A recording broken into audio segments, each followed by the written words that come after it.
We resume the sessions of the oral trial with the procedures for the closing arguments, which will first be presented by the public prosecution and then by the private prosecution. Next, the private citizens prosecution, and then the defenses in the order of Mr. Aldama, Mr. Garcia Yesaguirre, and Mr. Avalos. The floor is given to the public prosecutor to present their closing arguments. With the permission of Your Excellency, with the permission of this honorable court, with the brevity and conciseness that has been requested of me, but also with the necessary thoroughness given the abundant evidence presented and the seriousness of the crimes and penalties being sought in this case, known as the Mas case, the Koldo case, the Avalos case, which has sparked understandable media interest in line with its political and social importance, given the high position held by one of the accused. A procedure that has some peculiarities mainly related to the existence of two cases connected to this one and a large amount of information outside the proceedings. A parent case before the National Court in which other suspects may have participated in the actions of the accused here. An investigation also in the National Court of other actions that are collaterally related to this special case and in which all three are under investigation. Here, they are accused of allegedly receiving kickbacks of bribes for awarding public works contracts. And then strictly extrajudicial information consisting of documents from parliamentary committees, journalistic investigations, numerous statements from the three accused. In the media, all of that means there is a large amount of material more or less related to the proceedings in addition to the opinions that are voiced. The ease of access to procedural and extra-procedural information gives rise to these so-called media trials, which on the other hand are unavoidable in a state governed by the rule of law. With the national scope of behaviors related to this abundant extra-procedural material made up of existing documentation, commissions, journalistic investigations, statements, the evidence that has been presented here, and that is what I will refer to, a court of justice, and even more so when I have the privilege of presenting before the highest Spanish court, which guarantees the best possible interpretation and judicial protection. Making the words of that court ruling my own, that 1985 opinion by D.S. Picasso, of trials that refer to the commission of various crimes against public administration by a criminal structure that originates in the media. The investigating magistrate refers to the commission of various crimes against public administration by a criminal structure that originates within the Ministry of Development, later the Ministry of Transport. I think the prosecution's accusation is clear, it's concise, it has been specified in the final conclusions brief. I'm going to set aside a series of issues that have been discussed in the media, the legality of contracts, banking and financial operations that are not in dispute, and so on. This hearing concerns the conduct set out in our indictment.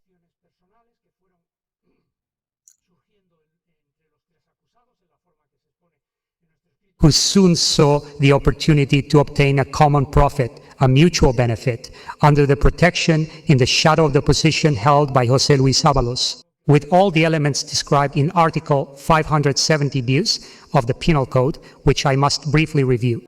In the behaviors described in Article 570 bis of the Penal Code, which I must briefly review. They may seem few, but the reality is that there were quite a few more. Some have appeared in this trial. Each of the three members of the organization has a number of people orbiting around them, as reported in the media. Koldo Garcia, in the case of Koldo Garcia, also his wife, his son, his brother.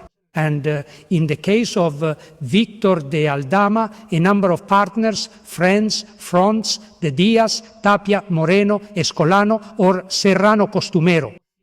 All of them, or many of them, are under investigation in the other case I was referring to. The court must keep this in mind because among the main figures in the hearing, behaviors related to this are displayed, as Ferry called them, by the perpetrators of the crime several participants with different degrees of involvement are missing, and the court must also evaluate their statements and, above all, evaluate their silences. The second requirement is the existence of a concerted action related to these numerous tasks or functions. Criminal organizations are not mere, in which each member assumes behaviors related to the abundance of trials, so that it is considered as such.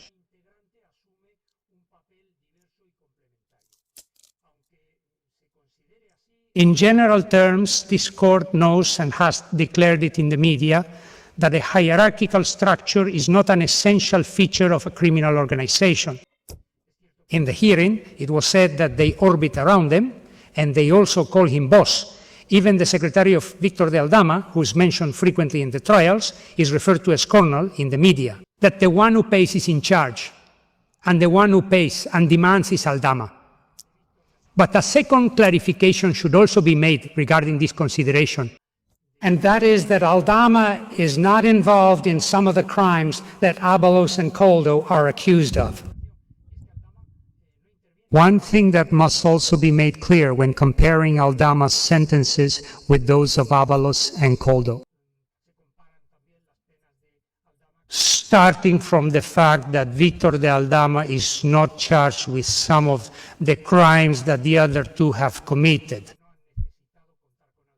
who have not needed anything related to this, are leaking information to the media. And number three, and of course the Prime Minister wasn't number one, as Victor de Aldama rather boldly assigns him that role. In any case, whether as the leader of the organization or at least as its key figure, José Luis Ábalos rarely descended onto the playing field to the actual execution of the crimes. An investigation collaterally related to this and with abundant information. Now then, we will refer to him later. The omnipresence of Koldo and his effectiveness in the tasks he takes on should not make us forget that the person on whom the decisions ultimately and definitively depended was José Luis Ábalos. There is a very significant conversation when Jessica Rodriguez suggests to Koldo that José should call whoever he needs to call. And Koldo replies, of course, and then he gives me hell for being useless. Ábalos doesn't make the call. That's what he has Koldo for, behind whom he usually hides. Koldo Garcia, yes, that's the advisor. More than an advisor, he's an assistant, friend, lieutenant, right-hand man, trusted confidant, alter ego, whatever you want to call him. Jessica Rodriguez called him his shadow, and the lieutenant colonel called him his conduit. To others, his word was Ábalos' word.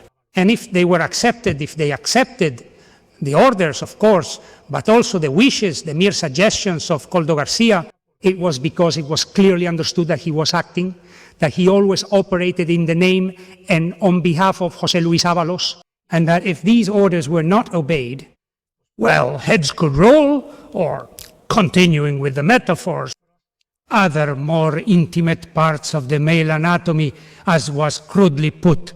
He pressured Koldo Garcia and Isabel Pardo de Vera. And this worked both downward and upward. Koldo was essential because he conveyed third-party requests to José Luis Ábalos. Pardo de Vera explained this as well. He was the natural point of contact for speaking with the minister.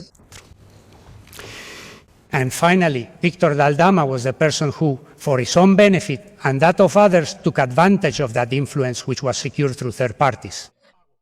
The continued payment of large sums of money to achieve his goals, connecting his own interests and those of third parties with the state administration, in this case with the Ministry of Transport. He was the corrupting element. The organization, as we have seen so many times, also had its own codes.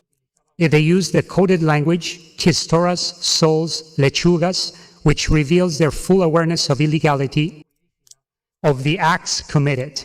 Or they refer to the topic or the matter in an ambiguous or generic way. That arrives at 11. You tell me about the other thing, the package. without ever explicitly stating that they are actually talking about money. Awareness of illegality that can also be inferred from the use of secure lines, what is known as cafe in the organization's slang.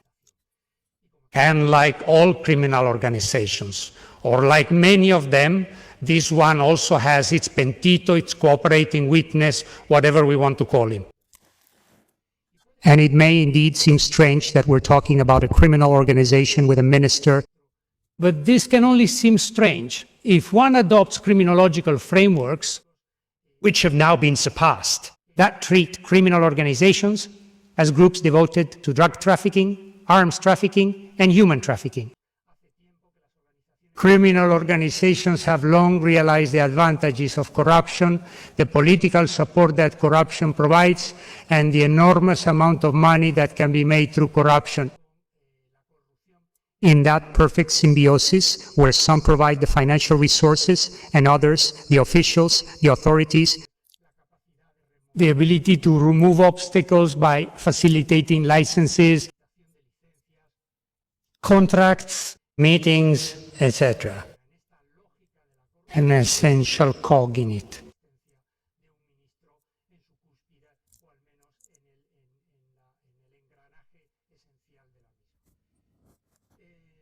It had a stable, open-ended nature. The organization clearly was intended to endure over time, as shown by the fact that it operated for several years and projected its criminal activities in different spheres. Based on the permanence of José Luis Ábalos and Koldo García in the ministry, in such a way that only the departure of both from the ministry weakened, and finally, Article 570 bis logically requires that this criminal organization has the objective of committing crimes. we will analyze these offenses with the level of precision fully set out in the order opening the abbreviated proceedings. The agreement made by the three defendants was aimed at committing criminal acts that were undetermined at that time in their specific details. And that will be specified at times when such an opportunity arose, by virtue of which Víctor de Aldama regularly handed over sums of money to secure that opportunity when it arose. The crimes committed by the criminal organization, as outlined in our indictment, I will not repeat. They revolve around facts that I believe are fully proven, and I will go over the evidence for them. An overwhelming amount of incriminating evidence, truly devastating, in which sometimes just reading those WhatsApp messages, those chains of WhatsApp messages, is enough to realize that such crimes were committed. Chains of WhatsApp messages, messages that, by the way, are not edited, nothing is missing from them. If we look at the evidence, we see how the UCO, the Civil Guard, has made sure to collect in each piece of evidence the complete chain of each day's WhatsApp messages, so the conversations and their meaning can be perfectly contextualized.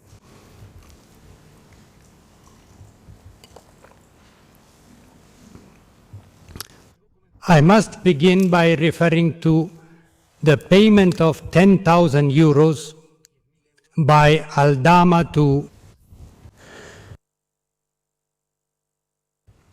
Koldo García and to Ábalos, because it is the core of the bribery, the essence of the bribe, even if it is complemented by other rewards to which I will also refer. Pacheco used to say that crime does not come into existence like Minerva, fully grown and completely armed, but rather it follows a path. And with corruption, exactly the same thing happens. Corruption doesn't appear overnight with a delivery of 10,000 euros from Aldama to Koldo García and José Luis Ábalos, but rather it starts with favors, with small gifts, with contacts, una moto, lo que fuera. The payment for the home of Ábalos' partner, which is the first identified gift. And from there, it becomes much more natural for people to give and receive cash payments. Whose initiative is it? We might ask ourselves. To a large extent, it's an irrelevant question. The penal code does not favor the bribe recipient over the briber, and it makes no difference. whether Avalos and Koldo approached a more than willing Victor de Aldama, or if it was Victor de Aldama who approached or corrupted the public officials. There was probably plenty of insistence and very little resistance, and it all ended in a corrupt agreement that ended up being of interest to all parties involved. And as for the evidence of this 10,000 euro payment, as I said, it is abundant. First of all, Aldama admits it, that he was paying 10,000 euros at least since September or October 2019, as identified by the UCO. He says it could have been earlier. The UCO also admits it, probably around the time of the return from the trip to Mexico, which the three defendants took together. And it lasted until August 2022, which, as I said, also matches what the UCO reports. This statement from Aldama is important because by making this admission, he is acknowledging the commission of a serious crime of bribery. This is also borne out by the regular monthly meetings Koldo Garcia had with Victor de Aldama, and later by the meetings Victor de Aldama also had with Joseba. With those previous messages between both of them, with that reporting from Koldo about Joseba to his brother, in which they talk, as I said, about meeting up for the usual thing this month as we agreed, etc. On October 18, 2019, Aldama creates a note on his phone where the reference to Grandu already appears as an expense.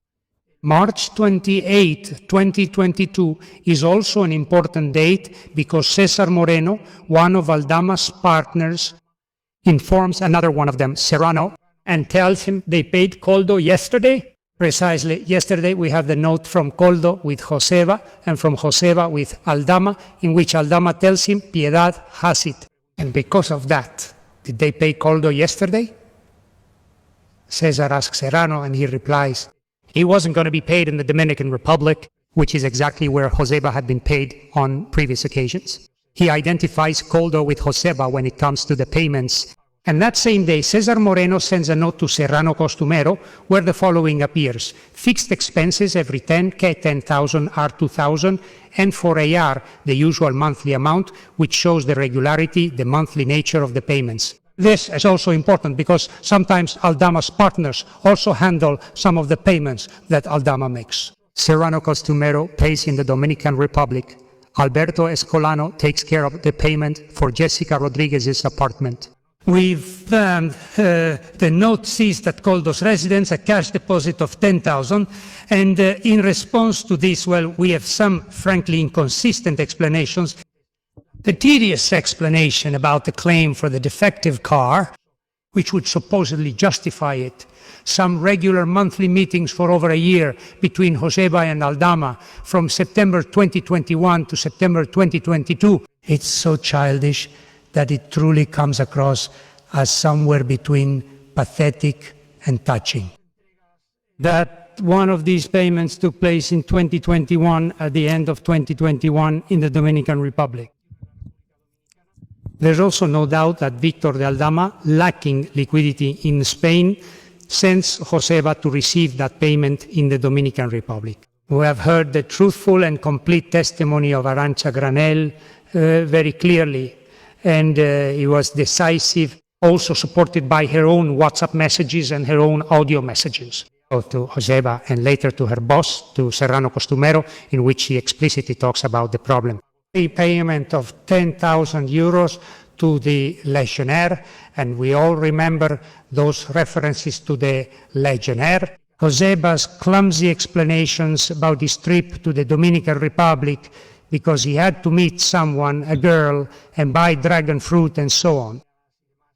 And that's why he traveled to Santo Domingo instead of Punta Cana, has also been debunked to the extent that his interests, or rather that he traveled to Santo Domingo by mistake. When the money was supposed to be received in Punta Cana, as a cheerful Arantxa tells Serrano Costumero in the audio from November 2, 2020, the conversations in the Dominican Republic to receive instructions and report on his actions were with Koldo, not with Aldama, as it is claimed that he went to the Dominican Republic as Aldama's envoy. That doesn't make any sense in light of the evidence presented. Let the court consider How would the brothers from Interiorizada have the amount of 10,000 euros? When Joseba asks Koldo Garcia about exchanging 10, Koldo Garcia answers him, 8,800. And then Joseba also asks his brother, "You really get me into trouble, and not without reason." Well, aside from all this documentary evidence, we also have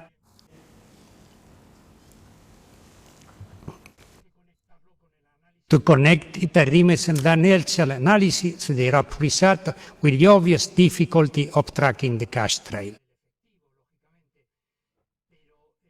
But that cash trail, that financial analysis of Koldo Garcia supports the existence of that hidden source of income. And even the amount received, which perfectly matches those 10,000 euros per minute, we have a significant increase in income, cash deposits into Joseba's account, starting from March 2020. Transfer from Joseba Garcia's accounts to his brother's accounts for at least 97,400 euros. Joseba's role as Koldo's frontman, holding the title to none other than Koldo Garcia's primary residence.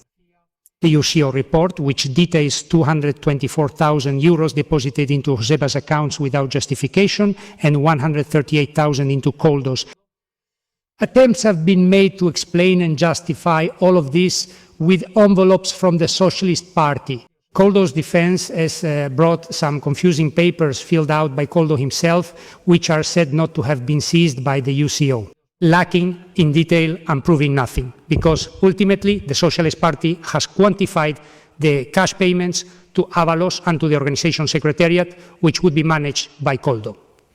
But of course, it would be a reimbursement of previously incurred expenses, so the financial effect would be neutral, unless Koldo submitted false expenses or took the compensation meant for third parties on whose behalf he was acting. In any case, these payments, let the court note, from the Socialist Party stopped in 2019.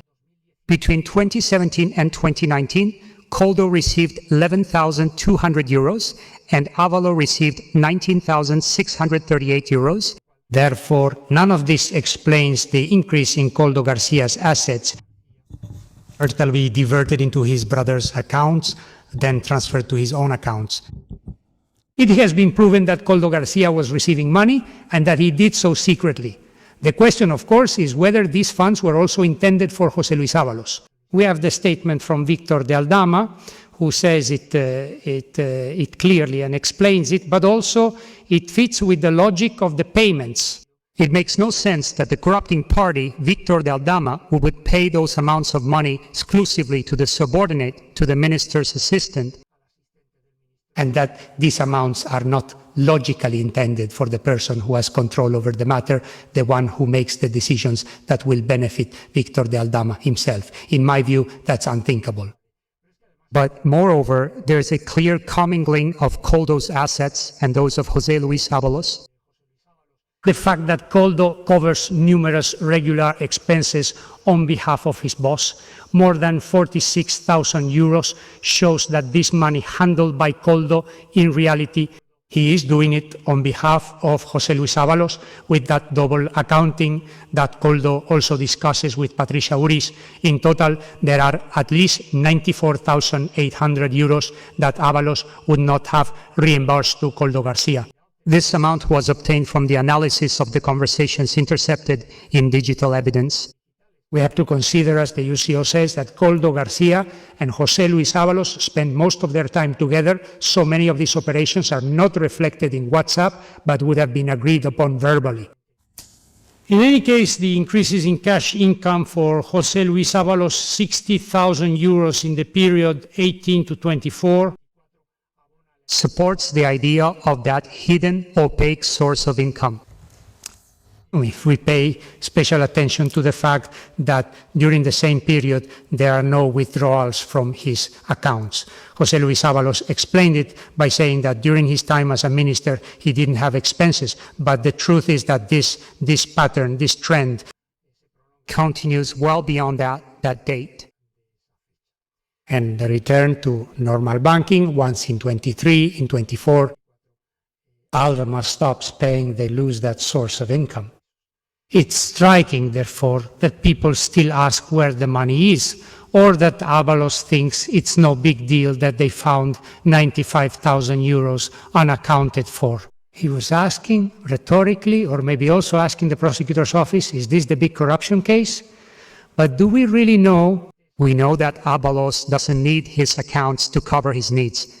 And in this sense, the conversation with Koldo Garcia is very telling, in which Koldo himself is shocked that 470,000 euros were spent in 2 years, something that Avalos himself corrects, telling him, come on, no, 400 and something thousand, but not that much, right? And when it's also proven that Victor Avalos provides him with funds periodically, always in cash.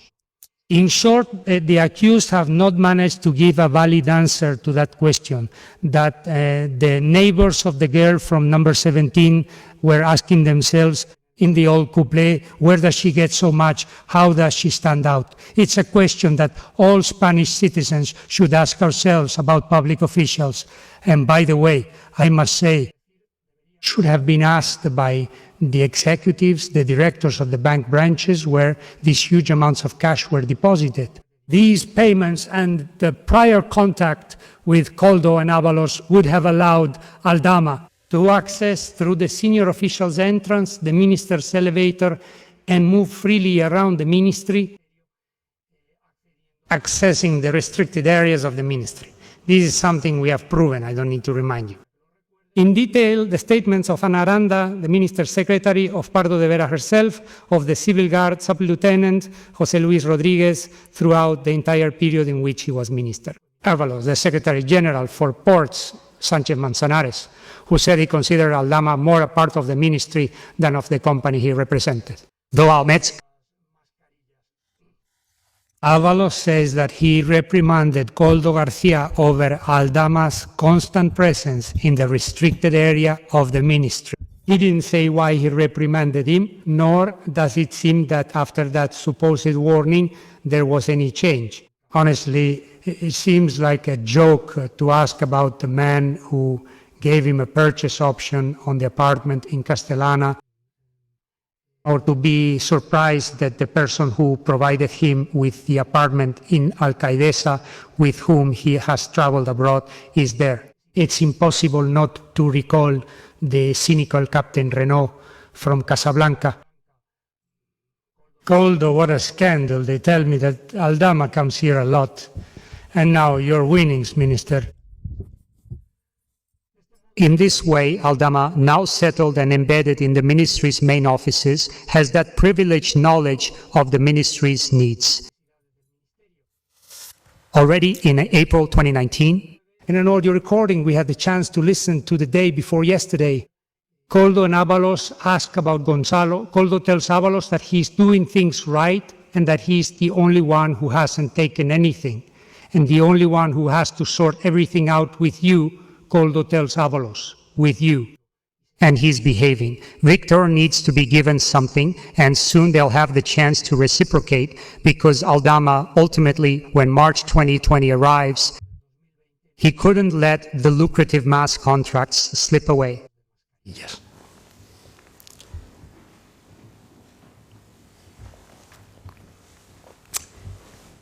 Getting into this matter, we remember that on March 14, 2020, a state of emergency was declared to manage an unprecedented health crisis, which we all remember.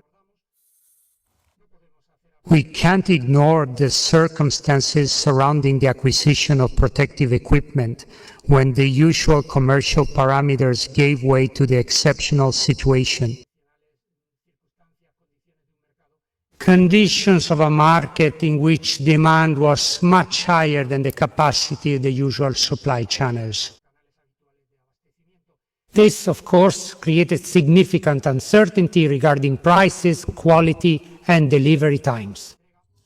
And I can't ignore all these circumstances if we don't want to fall into an undesirable hindsight bias.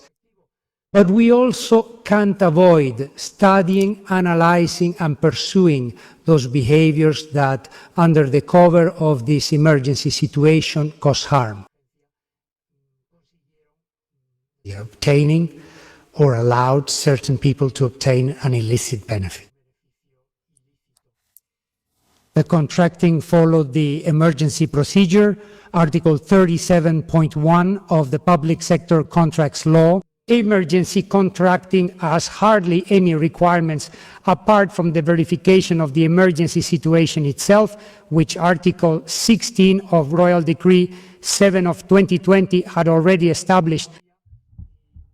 Regarding all contracts that were aimed at the supply of protective equipment, and the only requirement is execution within a period 1 month and reporting to the corresponding body, in this case, the Council of Ministers, within that same period, explaining, justifying that the contracting was limited strictly to what was necessary to address the emergency and the damages resulting from that emergency situation.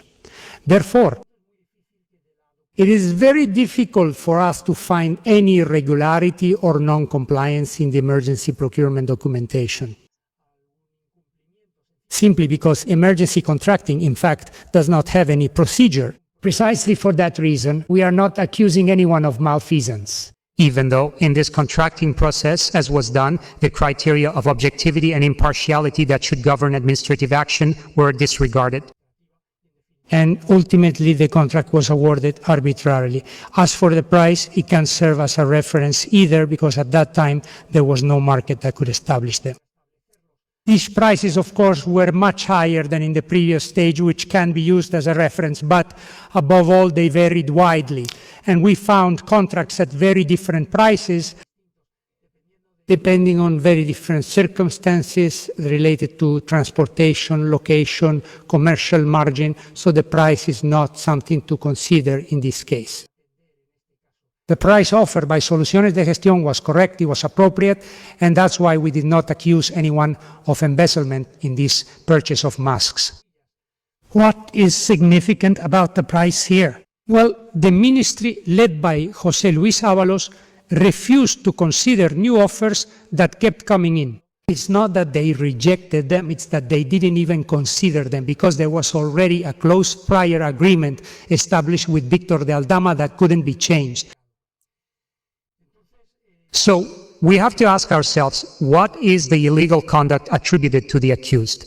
And that is the existence of a prior and privileged agreement with Aldama, which in this awarding process is inferred from, first of all, the acknowledgement by Victor de Aldama himself. The fact that the ministerial order is issued long after the agreement.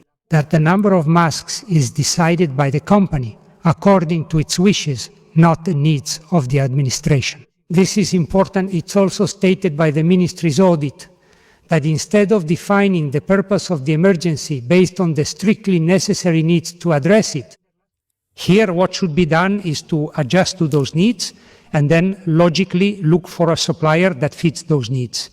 Here, it's done exactly the opposite. The purpose of the emergency is defined based on the interests, based on the needs of Victor de Aldama and his partners. There's another important consideration: the decisive and improper role that Koldo Garcia assumes in the processing of these contracts. The witnesses who have testified in this trial have told us it can be seen in the emails, both the formal and informal ones, between the different officials of the ministry, as explained by the UCO, and also by the report of the audit, not only the audit report from the ministry, but also the 3 complementary reports. What they all agree on is the distortion throughout the process, he says. In his position, the excessive powers de facto granted to an assistant of the minister, very far from their actual duties regarding the promotion of procurement or management procedures, and who exerted undue direct influence over procurement bodies. Ultimately, an audit report in which some brilliant inspectors from the ministry, through different paths, reach exactly the same conclusions as the UCO. Let's briefly review the dates of the mask procurement. On the 14th, as I mentioned, the state of emergency was declared. When does Aldama find out? Well, he finds out from José Luis Ábalos earlier when the government ordered the centralization of mask procurement. Ábalos himself admits it, and Víctor de Aldama explains it in detail. Ábalos seems to admit that, yes, he did tell Córdoba, but that he had to be present there, of course, as always, Víctor de Aldama. With this information and with this agreement, with the minister and his assistant, Aldama contacts Juan Carlos Cueto, who provides him with the companies from his group, among them Soluciones de Gestión. On the 16th, we already have a contract between Soluciones de Gestión and the companies from the Cueto group for the supply of masks. And let me point out to the court that in Annex 1 of this contract, March 16th, in Annex 1, there is already mention of an offer from state ports for 8 million masks. From now on, it's simply a matter of dressing it up by adapting the procurement process to fit this agreement. So on the 19th, 3 days after Aldama already knows it's state ports and that it's for 8 million masks, the ministry entrusts the processing of the offer to state ports. On the morning of the 20th, Koldo hands the offer from Soluciones directly to the Undersecretary, the minister's second in command. He only gives him this one, as the Undersecretary has said. Koldo doesn't remember who gave it to him, but it can't be anyone other than Víctor de Aldama. There's no other possibility. And of course, there is no trace whatsoever of any other offer that both Koldo Garcia and José Luis Ábalos mention in general terms. If there were any, they definitely went straight to the trash. The offer from Soluciones is sent to state ports, and on the afternoon of the 20th, the two ministerial orders are signed one after the other. On the 21st is when the companies, when the public, learned through the official state gazette about the offer from the state ports, the need, the contracting authority, and the number of masks. On the 21st, and the companies naively prepare their offers to the ministry, which logically start arriving days later, from the 23rd, 24th, 26th, all of them cheaper, all of them more economical than those from Soluciones. But they arrive late, it's already too late. Everything had already been finalized with Soluciones de Gestión. Several witnesses from the Ministry of Transport have testified, and we have seen how, on one hand, there were officials who, in good faith, were initiating and handling the procurement process. And on the other hand, a decision freely made by José Luis Ábalos, by Koldo Garcia, in connection, in contact, in collusion with Víctor de Aldama. And it is fully proven that Ábalos controlled this award, both directly and through Koldo. He intervenes, at least, on 2 occasions to solve the problems that arise. First, with the change of the order we have referred to throughout the trial, and the court knows this perfectly well. That first ministerial order for 4 million masks, which responds to the technical decision, to the decision of the Undersecretariat, based on the report made by the Technical Secretariat of the Undersecretariat. 4 million masks for 15 days, which was the forecast at that time, because the state of alarm had just been declared for that period. How the decision on the order is sent to state ports, how the Secretary General of Ports sends it to Víctor de Aldama. He asks him, will you let me know? Is it clear what Víctor de Aldama says to him through Koldo Garcia? 8 million or nothing, that's what the Undersecretary says. He tells the minister, and the minister issues that new order. According to him, it was always what he had in mind, and it's believable. 8 million masks was what had been agreed upon with Víctor de Aldama. And it is corrected, and that new order for 8 million is issued. Therefore, the decision is Aldama's. Is it reasonable that it was 8 million instead of 4? Well, it's possible. But on that date, we have to keep in mind that the state of emergency had just been declared and that it was only extended for 15 more days on the 27th. And in any case, that's not what's important. What's important is that the minister and Koldo have already agreed with Aldama that it has to be 8. And it's 8 because they're thinking about 30 days or 15 days. It's 8 because Víctor de Aldama has decided so based on his supply needs and logically to maximize his profit. That agreement was at some risk We've also seen that in this trial because most of the ministry participants were unaware of this agreement. And as Soluciones de Gestión, even though on the 20th he had committed to delivering the masks within 24 hours by the 24th, no masks had been delivered, and he didn't do so until the 28th. On the 24th, the President of State Ports, Francisco Toledo, contacts the Secretary General of State Ports, Sancho Manzanares, and he says to him, I have a better offer. These people aren't delivering the masks. I'm thinking about terminating the contract. Sanchez Manzanares tells the Undersecretary talks to the minister, and the minister says, no, we stick with what we had, nothing changes. At the same time, Sanchez Manzanares also contacts Koldo Garcia and warns him that he has told his president that José Luis Ábalos is handling the negotiations directly. And after overcoming these small obstacles that come up in the initial plan, out of the 8 million that was agreed upon with Victor Daldama, the 25th comes around, and surprisingly, a new purchase of masks is agreed upon. Sanchez Manzanares tells his team, hold on to your seats, the minister wants to increase the order to 5 million. This new request is already very hard to justify because it has already been increased to 8 million. With the excuse, with the pretext, current pretext, no. So since the state of emergency is going to be extended, using the extension of the state of emergency as a pretext, another 5 million on the 25th lacks justification. And it lacks justification because the requirements for contracting under the state of emergency are not being met.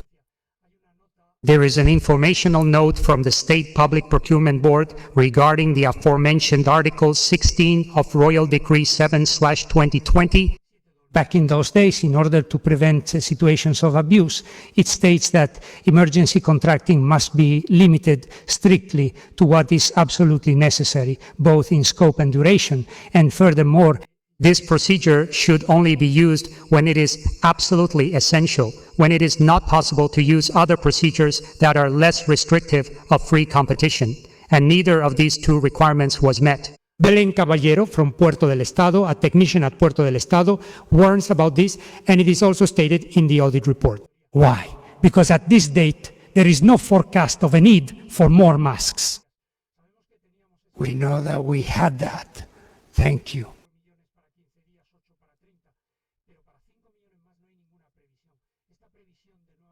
It was only done on April 24th, a month after ordering the purchase of 5 million masks. Therefore, the procedure for the new acquisition did not comply with the emergency procedure to process only what was strictly necessary. Once again, this in itself is not a crime, but once again, it shows that the real goal was to guarantee the greatest benefit, the maximum profit for Victor de Aldama. And in this regard, we have a very telling contract dated March 24th between Soluciones de Gestión and Anglia.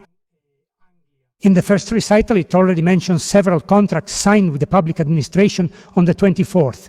On the 24th, they only signed one contract. The order was issued on the 25th. Soluciones de Gestión also already has prior and privileged knowledge that a new purchase order for 5 million masks is going to be issued. Equally relevant is the second stipulation for the logistics assignment with Anglia. Soluciones de Gestión says that the purpose is the importation of 20 million masks. Well, notice, Your Honor, that 20 million masks is exactly what Soluciones de Gestión, Victor de Aldama, provides to the public agencies. If we add up state ports, the Ministry of the Interior, the Canary Islands, and the Balearic Islands, we get 20 million masks.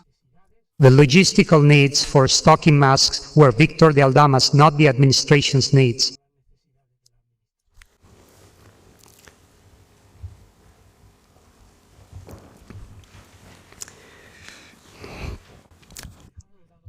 Leaving masks aside, I will now briefly refer to other topics. First of all, the other gift I was referring to, the payment for the apartment where Jessica Rodriguez lived for almost 3 years.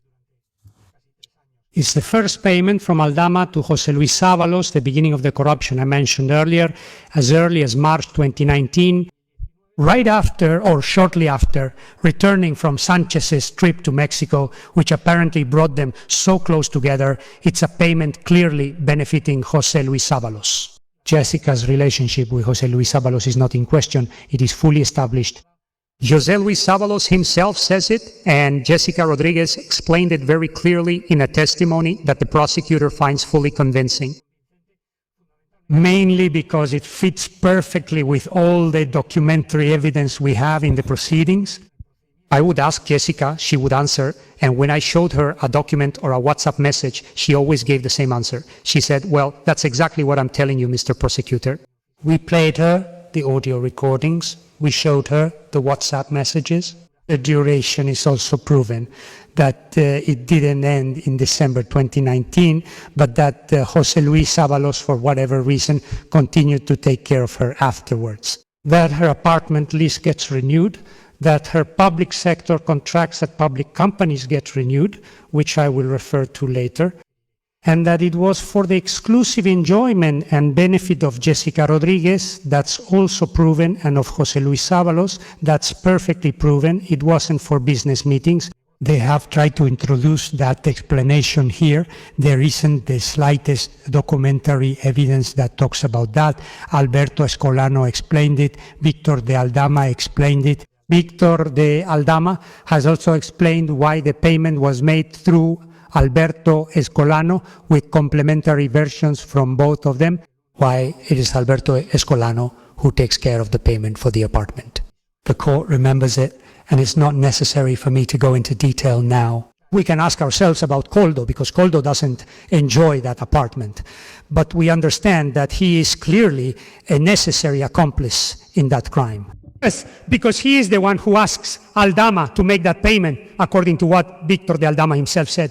And then because he raises the issue with both Aldama and Alberto Escolano, indistinctly because he keeps pressuring one or the other to continue the payment to Aldama. And there's the curt response from Aldama when Koldo asks him why the apartment hasn't been paid for.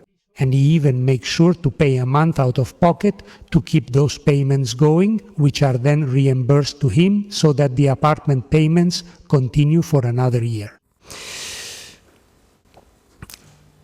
And it has been tried here to explain or clarify that Jessica was introduced to Ábalos by Aldama. Regarding this, at least the prosecutor's office has no evidence and hasn't found any evidence in the proceedings, but even if that were the case, I don't see the significance this could have.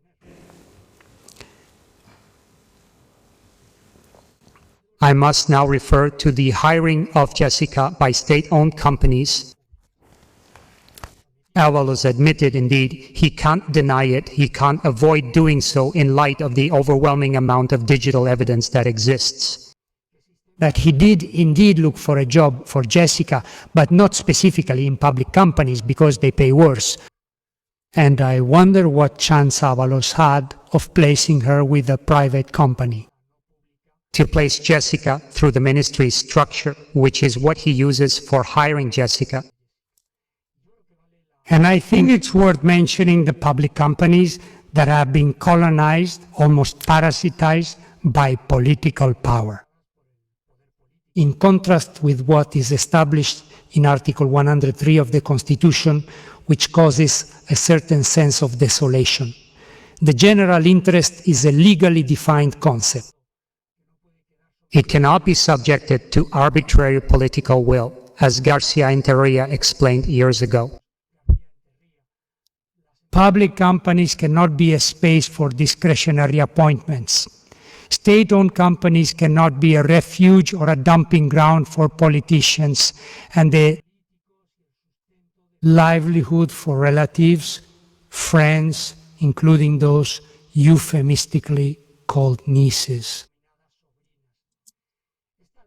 This is the full sense of ownership over state companies that comes from that perverse reasoning which identifies companies that are 100% state-owned with companies that are 100% government-owned and therefore under the control of the minister in charge of them.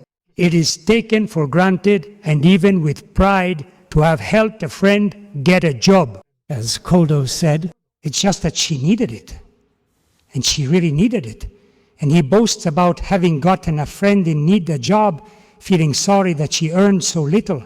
And an obviously incompetent advisor is hired in a state-owned company because it's a tradition.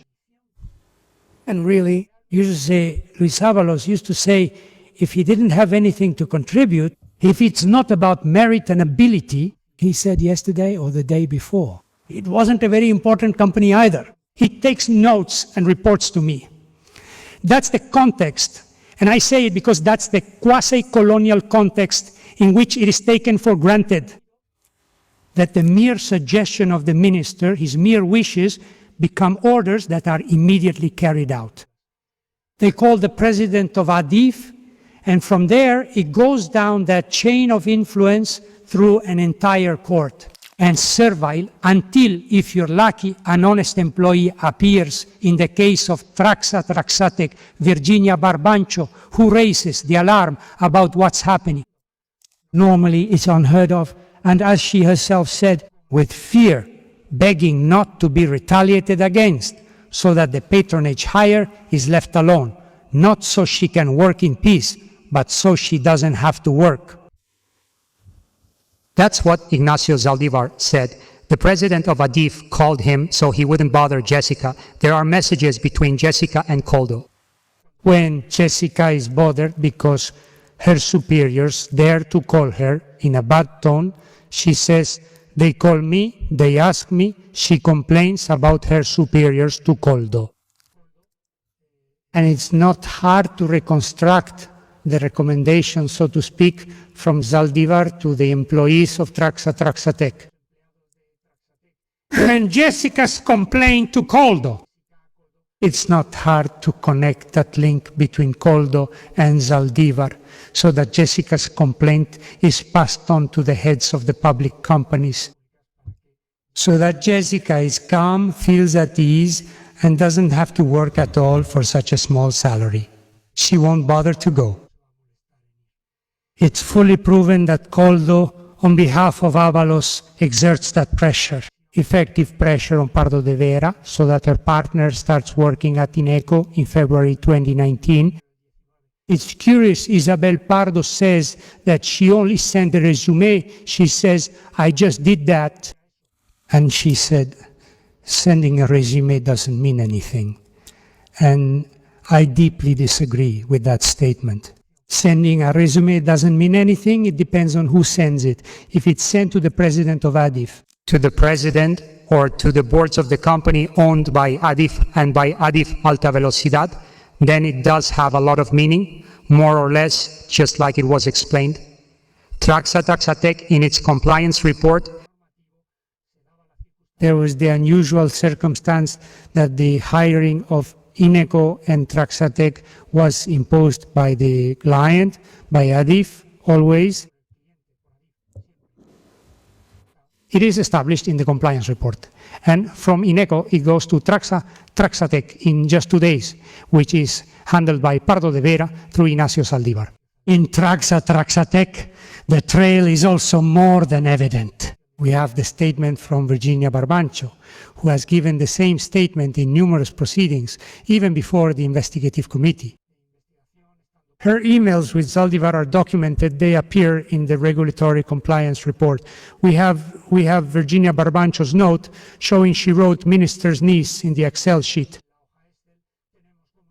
We see how Ignacio Zaldivar, in his personal certifications, writes niece next to Jessica Rodriguez, to ADIF. And we have the real scandal that happened among the people in charge, among Jessica Rodriguez's superiors, as Sergio Gotebotea told you. Virginia Barbancho, a glaring case. This person did no work and was protected by higher authorities. That Jessica didn't work is perfectly proven, as I said, but it's also perfectly known both by Avalos and by Koldo Garcia, who not only know about it, but actually encourage this situation. that the contract was processed in accordance with the law, something to which extensive evidence has been dedicated in this procedure. This is not in dispute and is not mentioned in our indictment. If the contract had been against the law, we would also be charging with the offense of official misconduct. The contract was indeed processed. The interview is irrelevant. We also have to refer to the hiring of Claudia Montes at Logirail, the case of influence peddling as well established as Jessica's in the WhatsApp messages and in the statements of Claudia Montes, Isaías Taboas, and José Ángel Méndez.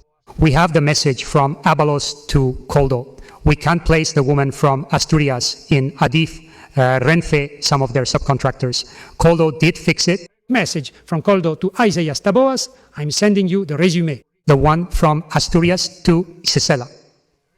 Gijón, the president of Renfe, appointed at the proposal of Ábalos himself. Naturally, upon arriving at the ministry, he forwards it to the head of human resources. And from there to Logirail, to the manager, to José Ángel Méndez, as he has stated in this room. Claudia, confident about the hiring, even before being hired, thanks Koldo Garcia, thank you, I won't let you down. And then Koldo tells me, no, you already know. Later, the position is fiercely protected by Koldo, loyal, fulfilling his boss's wishes. Because it turns out that Claudia doesn't like her workplace, which could have been unsuitable, and she decides unilaterally to stop going to the workplace, probably on Koldo's own instructions. Don't go. That, as all workers in Spain know, those who aren't well connected, usually leads to disciplinary proceedings. And that's what happens. Her superior, Enrique Martinez, tells the manager, José Ángel Méndez, who opens disciplinary proceedings. Claudia goes to her supporter, Koldo Garcia, whom she always calls her boss. Even though Koldo Garcia's surprising position as a Renfe advisor does not authorize him to get involved in the management of Logi Israel. But he does it and acts in two ways, one more orthodox. He reaches out to Isaías Taboas, the president of Renfe. Shortly after, Isaías Taboas replies to him, it's settled, the problem is solved. And he also addresses the problem in another way. In a more crude manner, he calls Enrique Martinez and pressures him and threatens him in some way to fix the problem, because heads are going to roll. We don't know if it was because of this warning from Koldo Garcia or for some other reason. The fact is that the person who opened the case against him, José Ángel Méndez, was dismissed. He couldn't explain why, and he was replaced by Oscar Gómez, who notably does not share the opinion of the one who was dismissed. He closes the case and arranges a new contract for Claudia Montes in what could clearly be another case of influence peddling, in any case embedded in the previous one, without embezzlement in this case, because Claudia Montes, except for those days when she apparently went to the library, did go to work at her job. That's all.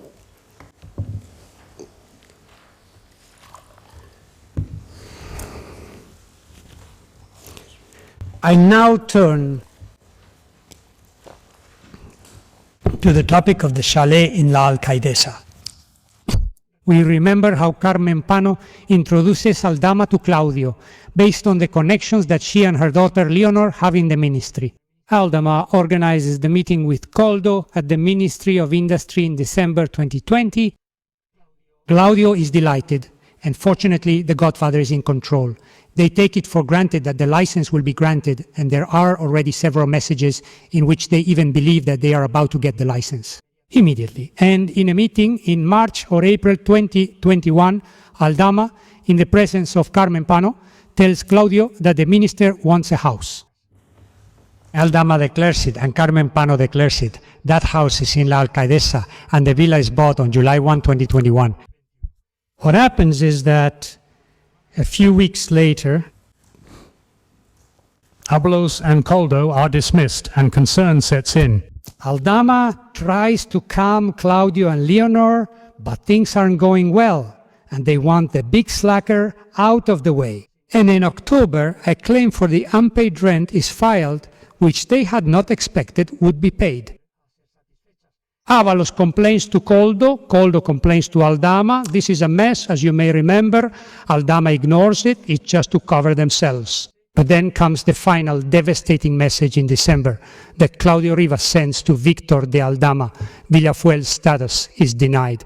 And in the next WhatsApp message, eviction begins. We have to start the eviction.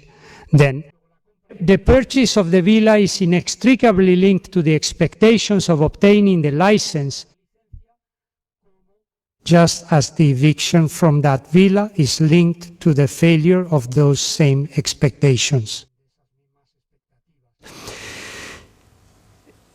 That the purchase of the villa and the subsequent rent with an option to buy is a reward for the later eviction from Villafuel has been stated expressly and categorically by Carmen Pano and also by Victor de Aldama throughout his statement.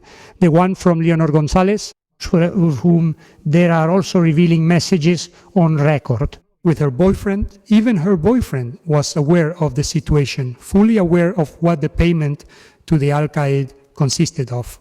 Above all, because let's keep in mind how this acquisition takes place. It's sought in the sales market, not in the rental market. A purchase that a third party has to make so that later they're willing to rent it out and give you a purchase option. Not just any third party will do. And who is that third party? Well, who else could it be? Once again, Victor de Aldama. And it was necessary to be able to include the purchase option in the contract because it's truly the key to the whole operation. Let's keep in mind that Avalos couldn't appear as the owner of such an expensive luxury villa at that time. He couldn't include that property as being owned by himself or by people close to him, because he would have had to declare it and it would have had to appear on the transparency portal of the ministry and Congress. So it couldn't be put in his name or in the name of direct relatives. So what they choose is this system, the same system that's used with the lease for the Paseo de la Castellana property, with an option to buy, a very beneficial purchase option with a discount on the final price for the amounts paid, and above all, with the possibility of transfer. Lastly, the assignment of the purchase option to third parties, which is a truly exceptional clause and of extremely high economic value.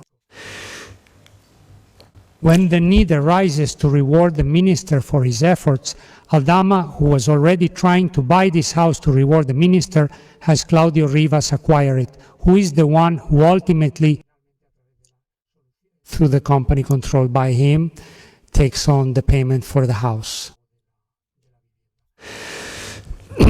Finally, I have to refer more briefly to the reward for the press release issued in favor of the bailout of Europa. I'm not going to discuss whether the press release was appropriate, whether the rescue was appropriate. As I said at the beginning of my statement, no one is being accused of anything. This is not about discussing the merits of the Europa rescue, something we've had to listen to long speeches about from some of the witnesses. It's not of interest to the prosecutor's office. It's not of interest to the prosecution whether the rescue of Ibero-Europa was appropriate or whether the method of rescue was appropriate or not.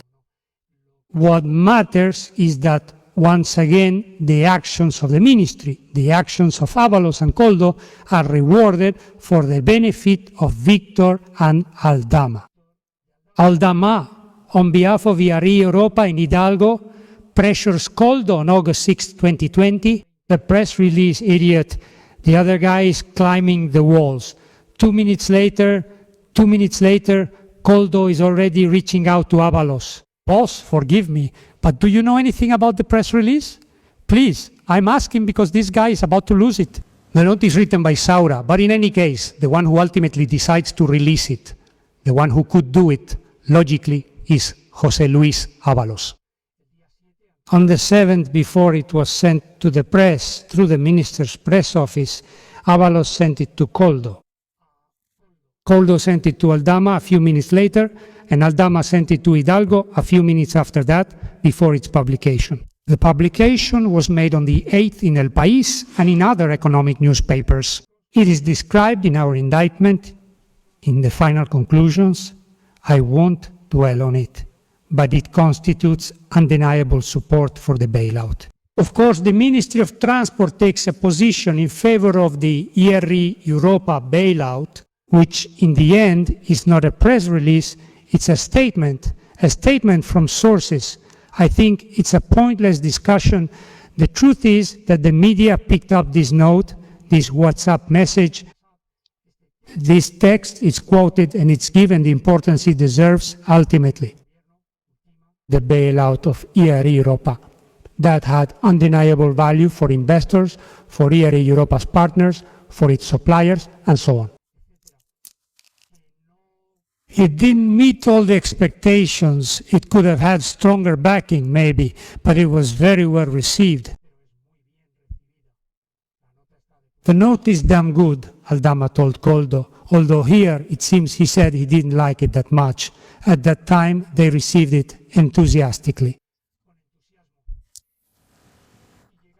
And then Avalos goes on vacation, some messages between Koldo, Garcia and Hidalgo, a forwarding from Avalos of the news from El Confidencial, in which José Luis Avalos's statement to Koldo Garcia appears explicitly.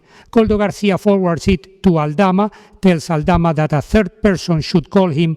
Who is Javier Hidalgo? They exchange some conversations, and immediately after, the message from Koldo Garcia to José Luis Avalos. This one's free. For the inconvenience caused, not for the inconvenience that I have caused you, but for the inconvenience caused in general. Who pays? Well, strictly speaking, we don't know. Aldama's circle, allegedly a third party, whom Aldama doesn't want to involve in this crime. We know that Aldama had the ability to get third parties to take on his obligations, as he did with Claudio Rivas and the Chalete. But in any case, the explanation for the damages in Koldo's house is not at all substantiated, and the image of Avalos passing the hat around among his relatives at the end of the vacation to later reimburse Koldo, honestly, seems unconvincing, besides the fact that there is no record of a deposit or transfer into his accounts. It is frankly hard to believe. In any case, the note, beyond whether there was a specific and individualized payment in the case of the vacation. Once again, does it serve the interests of Aldama, and is it another action by the Ministry of Transport in favor of Aldama's interests or the interests of third parties backed by Aldama?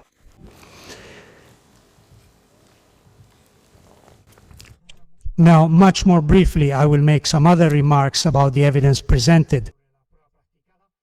The value of the UCO reports, because we have said that the vast majority of the evidence in this case is found in the various UCO reports, from which amply supported conclusions are drawn based on that documentary evidence. They have explained it, they have confirmed it in court, testimony that in the prosecutor's office's view was extensive, clear, precise, and rigorous. But ultimately, the abundance of that evidence and its often unequivocal content almost makes it unnecessary. The considerations, some of the considerations of the UCO members, of the UCO agents, almost speak for themselves. Based on the case law of this court, briefly, because I am not going to bore the court with matters that you know perfectly well, better than I do. They are not expert reports. They lack irrelevant subjective assessments or legal considerations, which this court warned against in Judgment 78/2021. Would those be intelligence expert reports under a terminology that, as I see it, this very court itself uses without much conviction to refer? This court says, in order to draw certain conclusions, in any case, the court is free to assess it, among other things because the court can reach the same conclusions as the UCO, or different ones, by reading all that documentation. And I believe this is the case.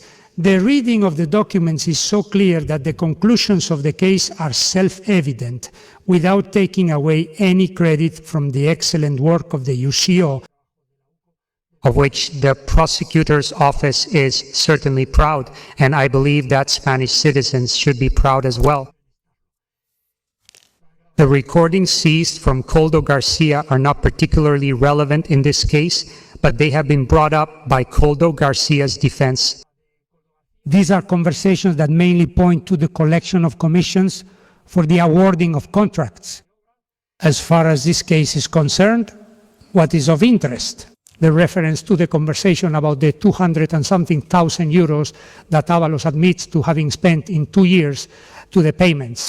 Periodic payments of money from his son, that Koldo pays child support for another child with funds he receives from a contractor, and that Aldama is behaving very well and should be rewarded. All of that is in the conversations, as well as a lot of evidence about public works contracting, which is not the subject of this procedure.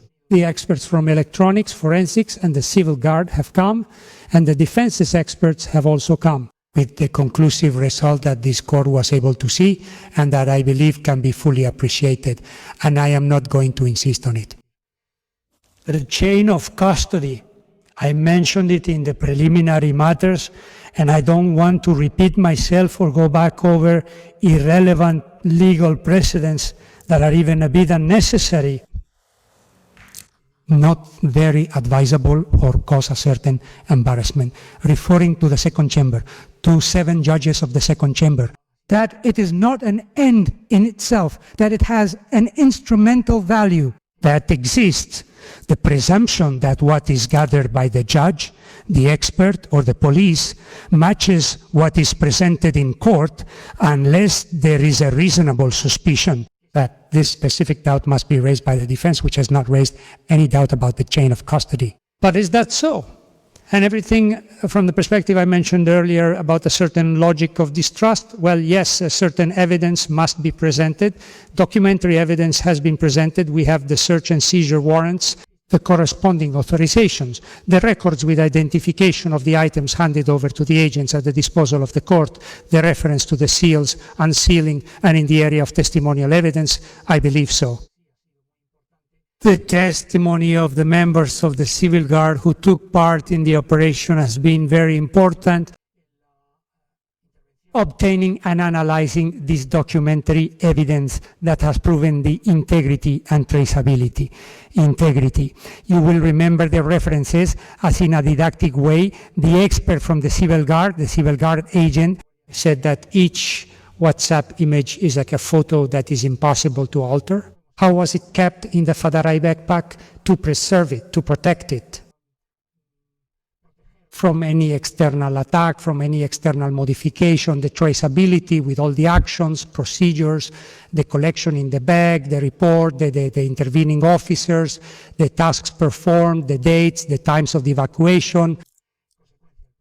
As a consequence, the procedure followed has been explained. I'm narrating it to the court in a somewhat rushed way because of the urgency that has been demanded of me, and which I also believe is required, and because I think that in any case it has been perfectly proven. If I must refer, to finish with the evidence, to the statement of Victor de Aldama.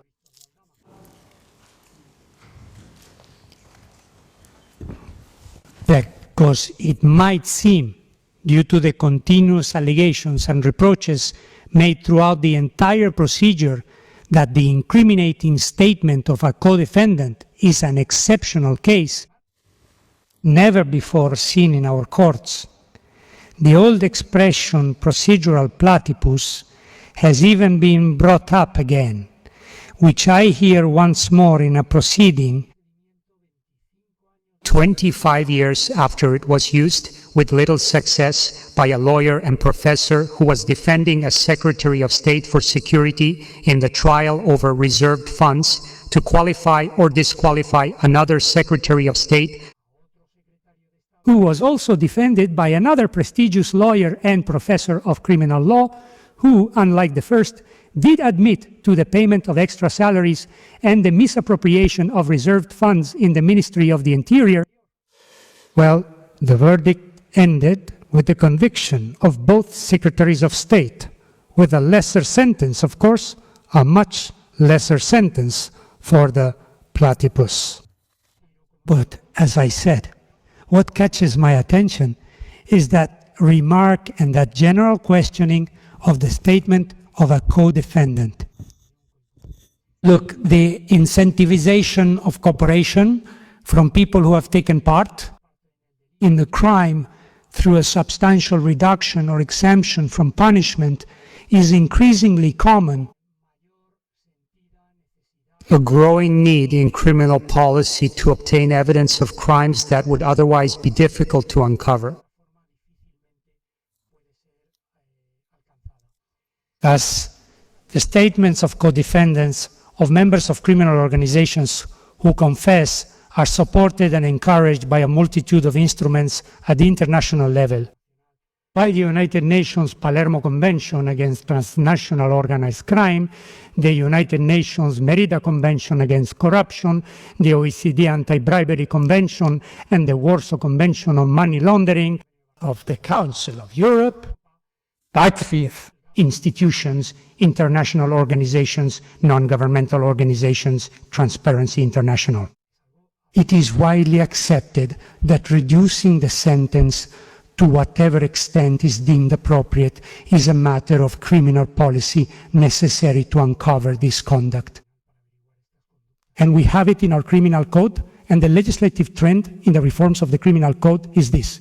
And we have Article 574, Section 4, regarding criminal organizations, and Article 434 in embezzlement, the latest reform in embezzlement with the unthinkable reduction, automatic by 1 degree, discretionary by 2 degrees in the sentence.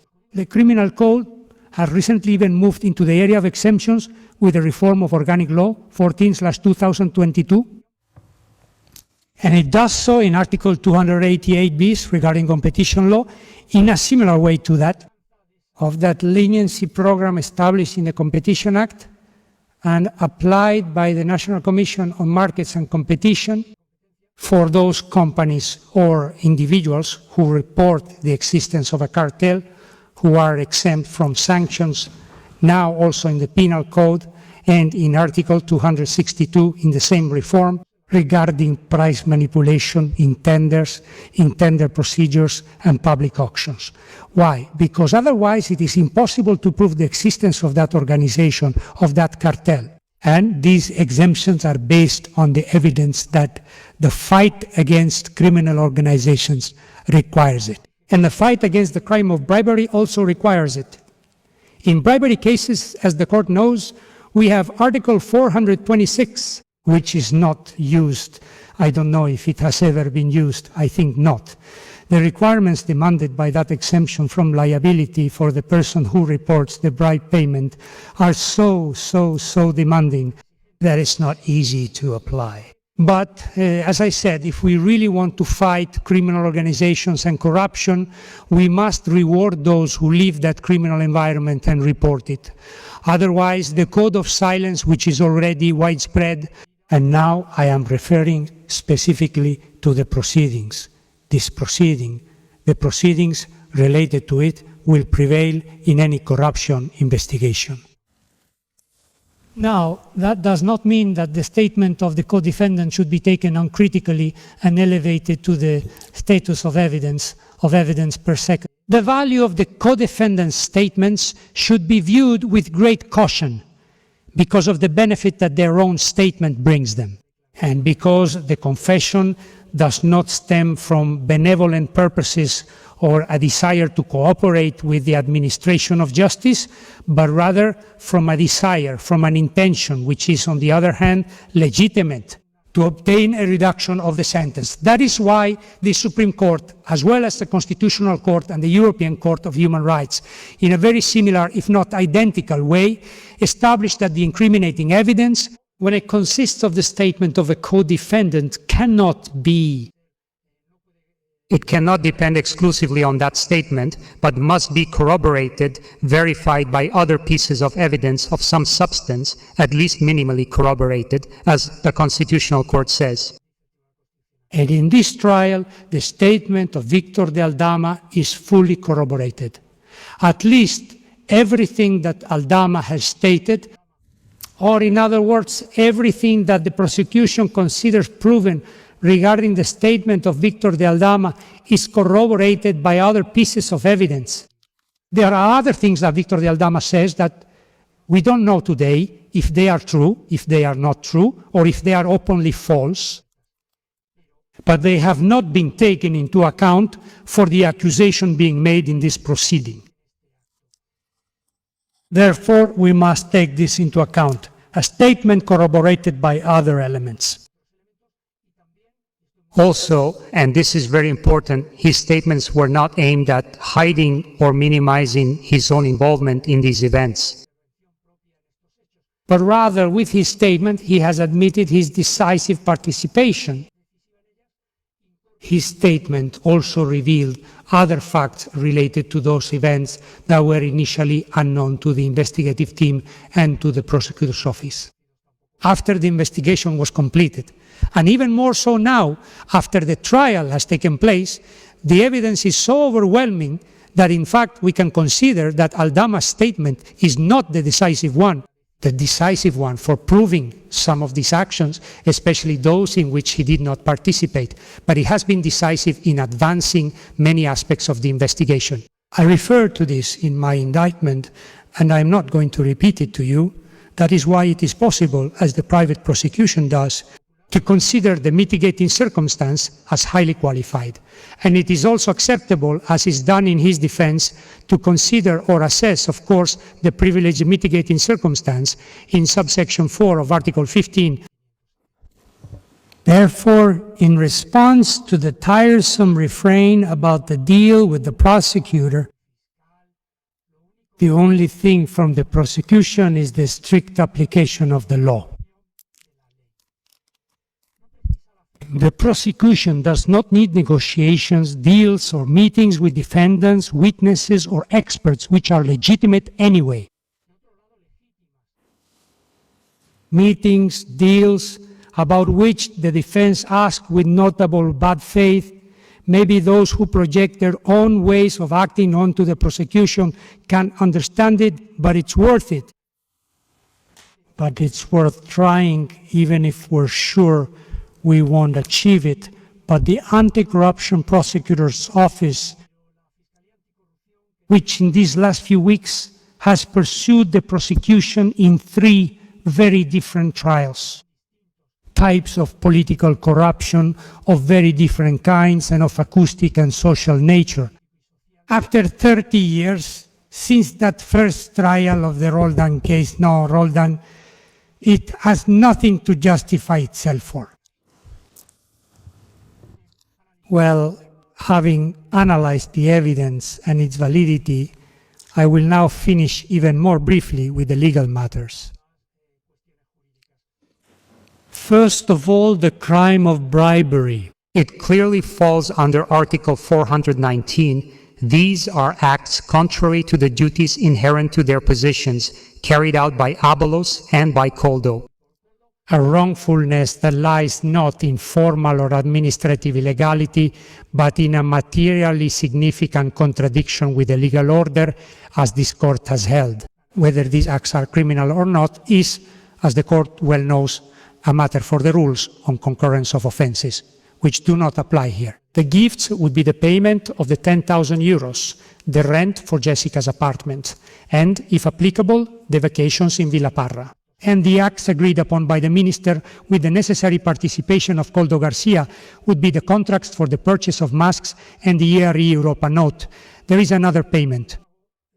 And another action that doesn't really fit under Article 419 and doesn't even fit under Article 420, and is the purchase of the villa in Del Alcaidesa as a reward for the efforts of Ábalos and Koldo.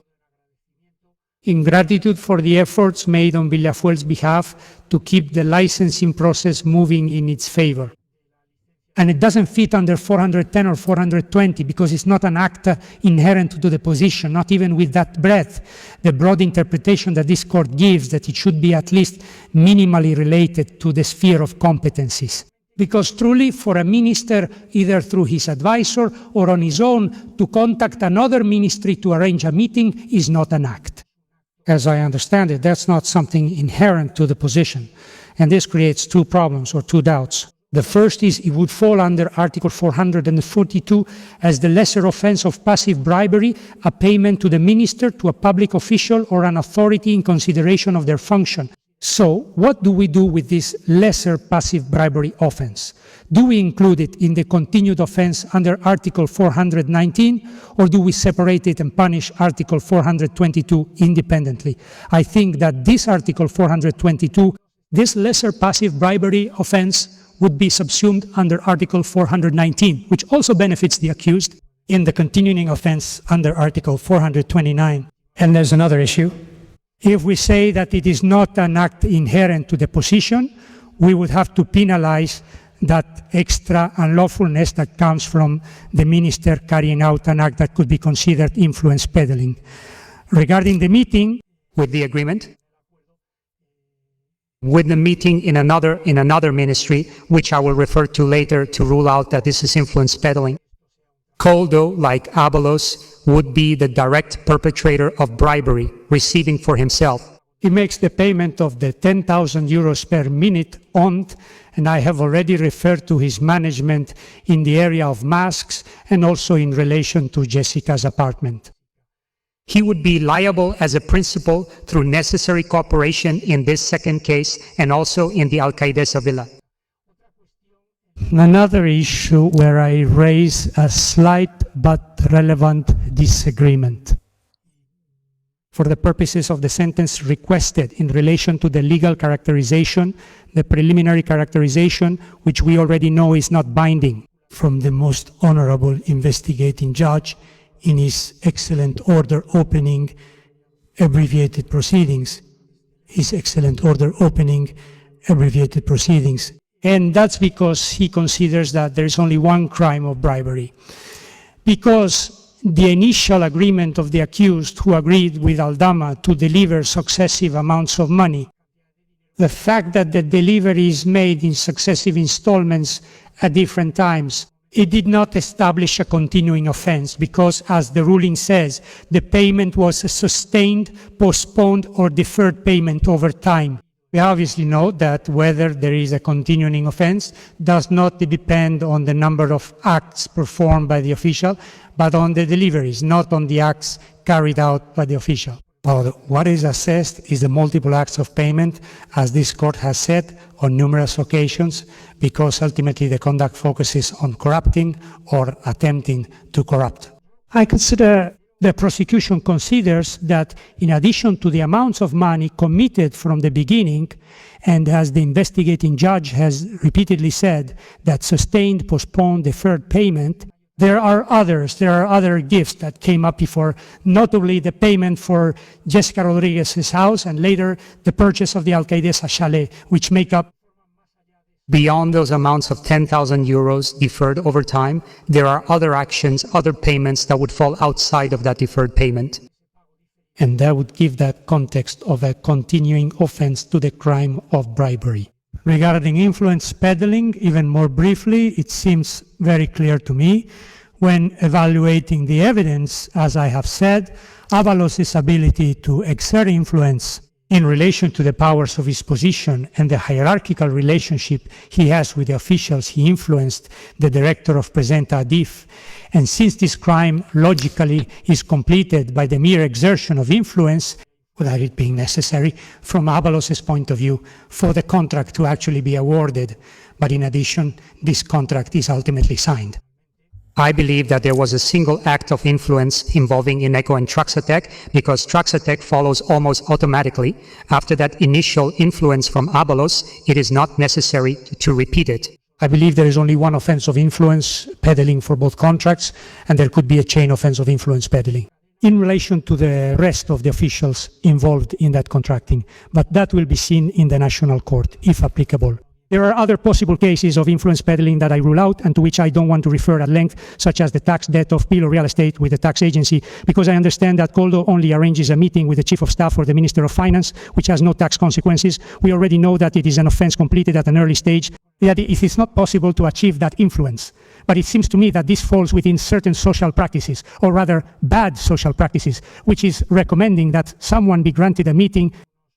I rule it out because I do not think it endangers the protected legal interest or has material unlawfulness. The same goes for the hydrocarbon license in Villafuela that I mentioned earlier. It's true that Koldo gets him that appointment at the ministry, but since the ministry is not the relevant one for that possible appointment at the ministry. But since the ministry is not the relevant one for granting the license, and it seems that this is limited to an interview, a meeting, I don't think it amounts to trafficking of influence. Since that is limited to an interview, a meeting, I don't think possible real influence peddling, which is over his subordinates within the ministerial sphere. A benefit and use of information about Koldo's tax debt doesn't reveal secrets, but it does reveal information. This is defined in Article 442, possible influence peddling information. I don't think there has been any. What I mean by this would give us 2 points, which are, there is a third point that requires the inside information referred to. The Union Regulation and the Regulation 596, influence peddling that I don't refer to in terms of scope, which according to doctrine is inside information that is specific, non-public, and relevant, which is something that 442 does not refer to. The information about the masks is specific because beyond the general need for masks that all of Spain knew about, it was about the use of the emergency procedure, which was not known, which also set the delivery deadline, because if it's processed as an emergency, there is a delivery deadline. Many possible cases of influence peddling that I rule out. The scope, the possible bidders, the contracting authority appointed by the state, and above all, the number of masks. That is specific and privileged information. Possible bidders, the bidding authority throughout the state, and above all, the number of masks. That is specific inside information. It's something I won't refer to anyone. And it's relevant. Here,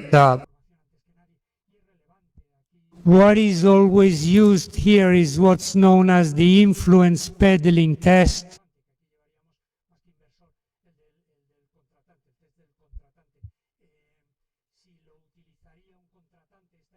Which I rule out here, those that extend, which is the debt, the decision-making process on whether to award the contract. And I think in this case, the information was relevant. I conclude with the embezzlement for the amounts received by Jessica under the contracts signed with Ineco and Trasatec without going to work. Here, Avalos and Koldo would actually be instigators of influence, those who made Jessica Rodriguez not go to work. Their responsibility will be determined, if necessary, as I said before, in another proceeding. That is the issue of tax debt, if applicable, as I said before, in another proceeding. State-owned companies. It may be debatable in light of the new definition of influence used by public administrations, but those are not the ones I'm referring to. The issue is not in doubt, and furthermore,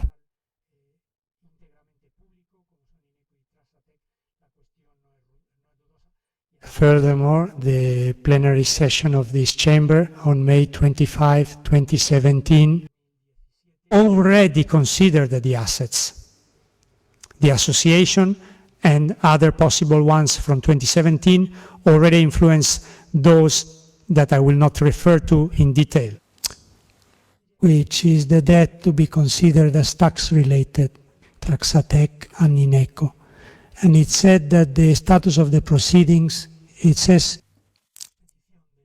and possible transfers of the investigation to other bodies, the status of the proceedings, and the continuation of the investigation in other bodies.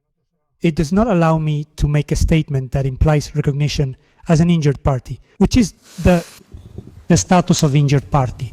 I believe that once the oral trial is concluded and given the state of the proceedings, this status of injured party is clearly present. The continuation before another judicial body will not affect the status of these companies as injured parties.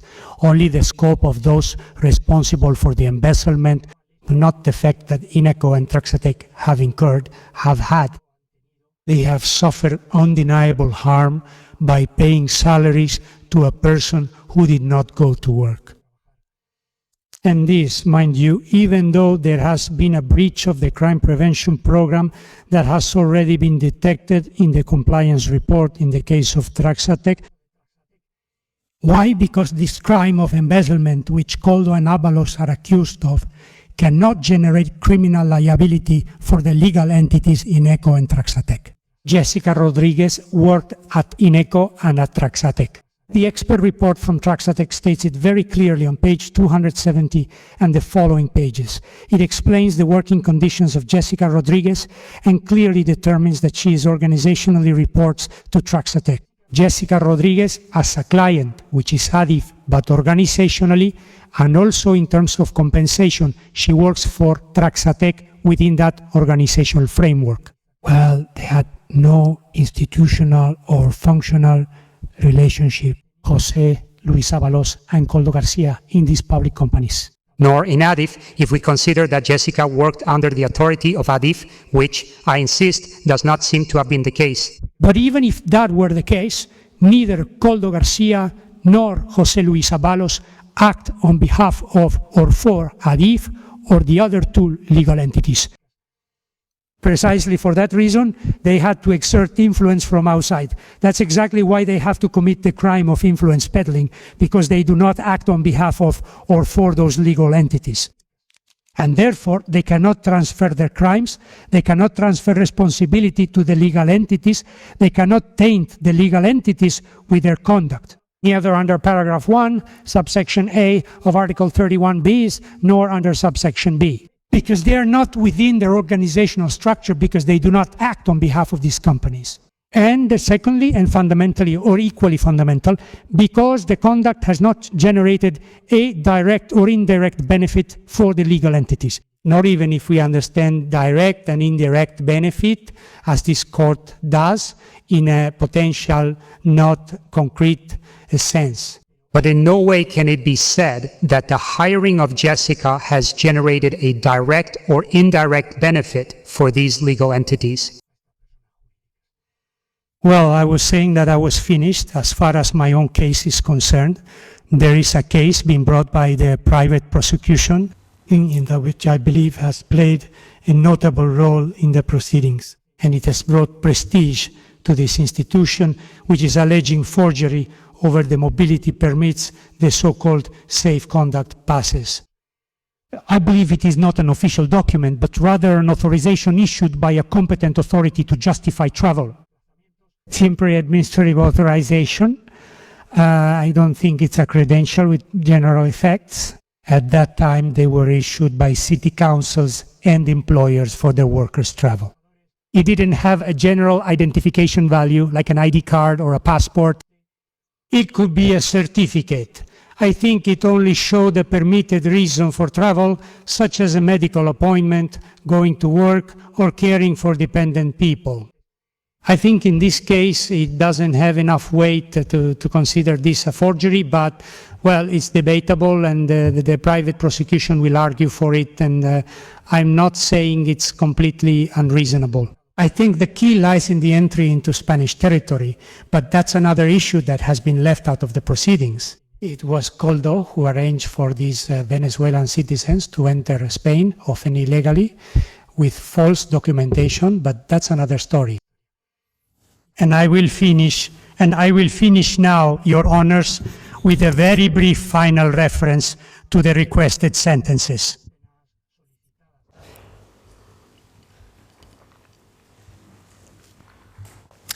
The defendants are facing severe penalties because the actions they are accused of, the actions attributed to them, are serious. Look, when, as in this case, we are dealing with systemic, organized, ongoing corruption, we are not only talking about harm to free competition, Nor are we talking about the importance of the proper and normal functioning of public administration in accordance with the system of values established in the Constitution. The legal interest protected by crimes against public administration is much more than that, distinguished gentlemen. It is the certainty that with this organized political corruption, no less than from a ministry of the government of Spain, the trust of citizens in democratic institutions, which these criminals pervert by putting them at their service, is being diminished. Just as it delegitimizes the rule of law and the principle of separation of powers, the actions of public authorities that normalize or minimize acts of corruption or discredit. Those who have the responsibility to pursue them, political corruption is eating away at our system, democratic system, and only a strong reaction against it can stop it. Of course, this refers first and foremost to the preventive sphere, an area in which I, the prosecutor's office, have little or nothing to say. But also in the punitive sphere, with the important preventive function that criminal sanctions also fulfill, which is why the prosecutor's office respectfully requests this honorable court that the penalties be imposed, requested, which we consider proportional and deterrent in relation to the seriousness of the conduct that has been seen here throughout this trial. Nothing further. Thank you.